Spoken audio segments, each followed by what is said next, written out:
మరుసటి రోజు ఉదయం నిద్ర లేచిన రవి మరియు హరి రెడీ అయ్యి మార్గ మధ్యలో తమకు కావలసిన ఆహారం, నీరు మరియు వాటితో పాటు దిక్సూచిని కూడా ఒక బ్యాగ్లో సర్దుకొని వారికి దొరికిన రహస్య పటాన్ని చేత్తో పట్టుకొని బయలుదేరుతారు.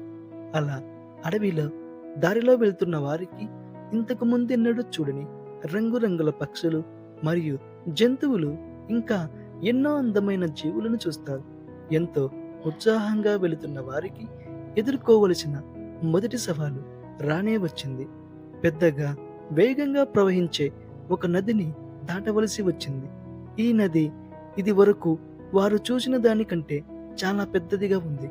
ఎలా దాటాలని అటు ఇటు చూశారు. పక్కన ఉన్న కూలిన చెట్టు సహాయంతో రవి మరియు హరి ఆ నదిని ఎలాగైనా దాటగలిగారు.